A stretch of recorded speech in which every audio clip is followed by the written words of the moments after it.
A meeting of allies in Washington. On a visit to the White House, German Chancellor Angela Merkel spoke with the U.S. President about the prospects for peace in eastern Ukraine. Despite a few smiles, no one was sounding optimistic, and Obama did not rule out sending weapons to help Ukraine. If, in fact, diplomacy fails, what I've asked my team to do is to look at all options. What other means can we put in place to change Mr. Putin's calculus? And the possibility of lethal defensive weapons is one of those options that's being examined. But I have not made a decision about that yet.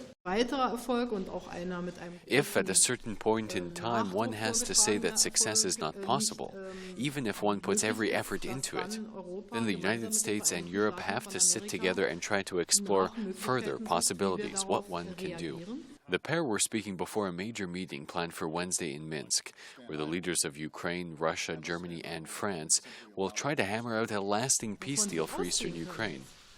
Over the past few months, Russia has been slapped with rounds of sanctions for supporting militants in eastern Ukraine and fueling the conflict there.